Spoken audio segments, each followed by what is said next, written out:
Hey everyone. Hey Jim. It's still really too hot to go into the garage. So today I'm going to finish the Mercedes painting, and I know I said it was done last time, but after I looked at it in the morning light, I'm going to do a couple of more things to it. And I'm still a little bit gimpy, so sitting around certainly seems very attractive right now.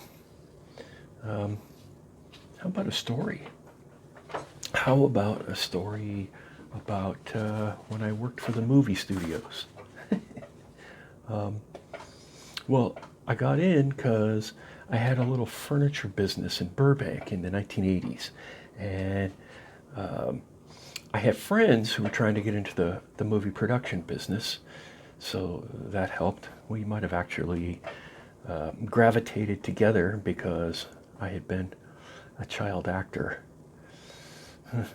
I'll put a link in the description, and that's a Mazda commercial from 1972. And yes, I was the official Mazda pogo stick kid back when their ad campaign went, other cars go boing, boing, boing, and Mazda goes,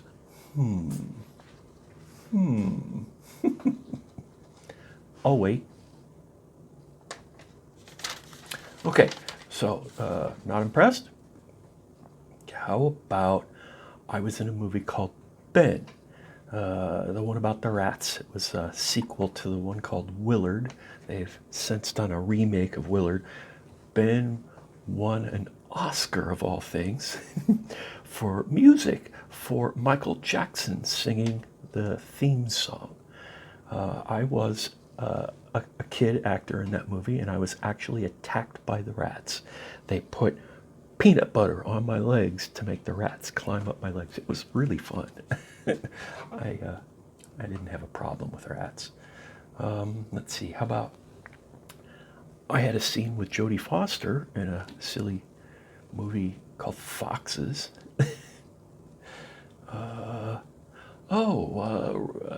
Remember Erin Moran? She was Joni and Chachi, Joni and Joni Loves Chachi, Joni and Happy Days. I was her brother in a movie. It was called Watermelon Man. It was directed by Melvin Van Peebles. Look him up. It was about a white bigot who turns black overnight. Here I have a couple of pictures from it. Here's just a picture that they took to put on the dresser, so it looked like the parents had pictures of their children. Erin Moran and me. And here's one where it's actually Godfrey Cambridge and Estelle Parsons. Nice reflection I've got going there, huh? And I just got to show this one because it'll make Jim laugh. How about that? This is from the Red Skelton Show. I was Baby New Year, 1965. All right. For the record, I just want it clear that I was a terrible actor. There's a reason I stopped doing it when I was 21. So, I don't know how I got so many jobs. Here's a fun fact. I came this close, not like that, this close to being the middle son on the Brady Bunch. Yes, I am a second string Peter Brady. They had a few different family units that they had picked out, and this is during the original casting for the show. And the group I was in, I was the middle son, and we made it right down to the final decision. It was my group of boys and father against the father, what was his name? Richard Reed, something like that. And the three boys that actually got it.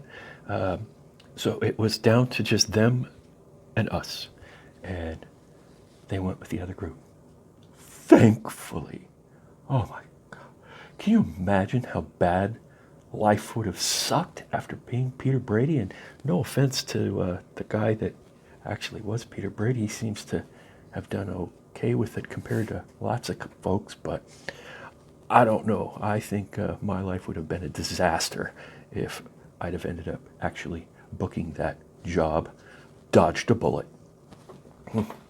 Back to my furniture business. So I would sometimes rent stuff to the local studios just by pure happenstance. My store was only a couple of miles from 3 major studios. Warner Brothers, big main Warner Brothers lot is right there. Disney is right there, right next to Warner Brothers, and across the street from Warner Brothers, Universal Studios. So the production of Pretty Woman, for instance, from I think that was at Disney.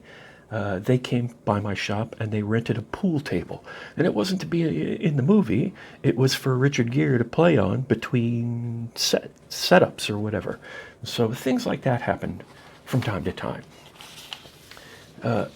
Eventually, I started getting tired of the furniture business.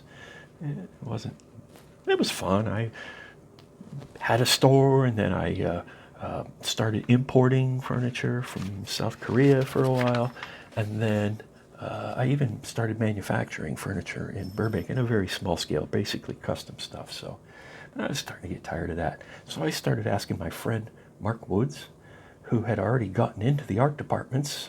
He'd been trying for a while, and he was in, and he was doing very well. He was successful. He was very quickly, almost immediately, promoted to lead man, where he was like basically department head. So he was responsible for hiring. So I asked him if he would keep an eye out for a way for me to get in and maybe get my union card so I could start doing some art department work. I worked a couple of weeks in Burbank only on a movie called Glory. And basically all I did was pull furniture out of the Warner Brothers prop department on the Warner Brothers lot, and we were loading trucks up to send them to Georgia, which is where it was all filmed, or most of it. During that couple of weeks, I talked pretty extensively with the other guys on the crew, and all the rest of those guys were pretty experienced. Most of them were pretty experienced set dresser, art department employees. And the general consensus was that the drapery guy has the best deal. No heavy lifting. This is all, remember, coming from a set dresser's perspective.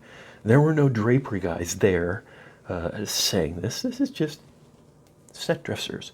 So no heavy lifting, only responsible for like the crocheted doilies and the lace curtains. Some set dressers actually call the drapery people doily wranglers in a somewhat disparaging way. I almost got onto a movie called Misery, but that fell through at the last second. And then Hook happened. Hollywood was booming at the time when they started to crank up and crew up for Hook.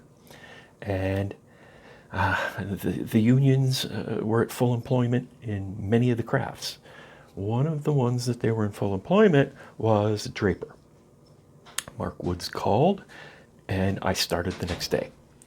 I was a drapery permit, which means I had to get 30 days of employment in the next, I think it was the next 12 months.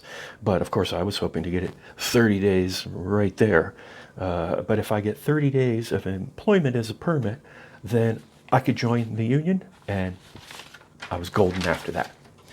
So my first day, I helped the set dressers. It was pretty straightforward. We were making the lanterns for the Lost Boys tree.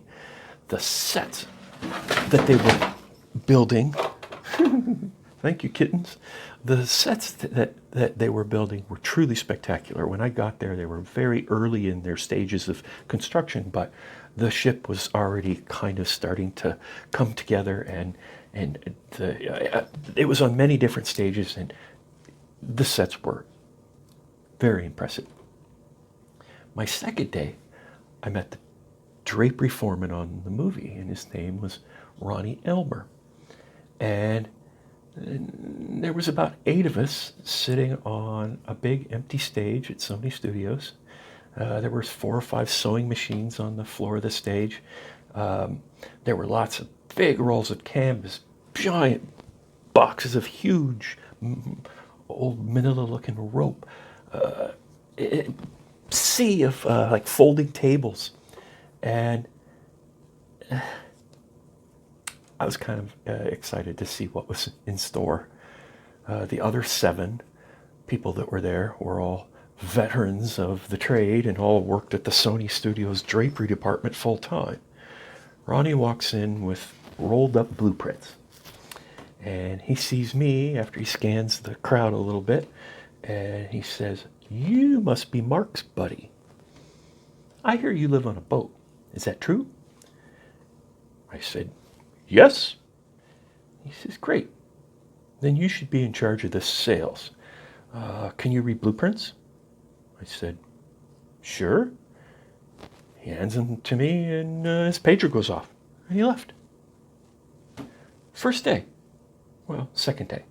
And I get the contemptuous stare from a few of the veterans.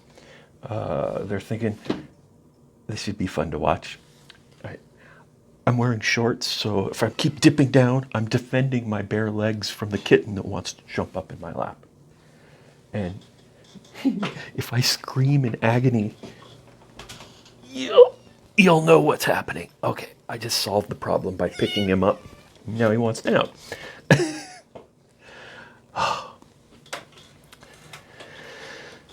Okay, where was I? Yeah, the veterans were kind of thinking I was probably going to choke, and I kind of thought so too. After he was gone, I just looked at him and I said, "Geez, he should have asked me if it was a sailboat. I live in a power boat." And everybody laughed, and so it began. We started making sales. We made a lot of them. I worked on like 40 more movies. You know, I have some pictures right here. There's, I'm sitting in the throne room, Scorpion King. You know, I don't know if you're going to be able to see these. I might cut all this out. That's, I'm sitting on the throne. That's from The Shadow, and I'm wearing my Dracula shirt. That's on Hook, where I'm on top of something, I don't know. Oh, this is a nice one. It's like a giant, well, that's from Tank Girl, and I thought it was funny at the time.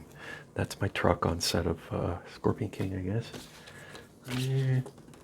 Yeah, that's good enough. We don't have to see them all. You get the idea. So after that, it just really, it became brutal. It was fun. It was really fun. I had a great time because it was always interesting work. I mean, it changed. One day I'd be making pirate ship sails, and the next day I'd be making teepees, and the next day I'd be making lace draperies, and and the next day I'd be doing custom upholstery for the White House. It was fun. It was interesting, but it was brutal. And even starting on Hook, there was one run where I went almost 90 days without a day off. And on Scorpion King, I went over 125 days straight. No day off. And I'm talking long days. I mean, normal days would start at 6 in the morning and end at 6:30 in the evening. But really, quite often, the start time would wind back to 5 a.m. And then sometimes you'd work as late as 9 p.m. and then start again at 5 the next morning. So if you're only given an 8-hour break in between, and they're required to give you that by union rules, it just sucked. If you lived 30 minutes away and you want to have dinner, you want to feed your dog, you want to do a load of laundry, you're down to 5 or 6 hours of sleep. Really hard on a person. I don't know if I would recommend it. It wore me out, chewed me up, spit me out. But I guess I wouldn't trade it. I've got lots and lots of good stories. So maybe I'll end up telling a few more.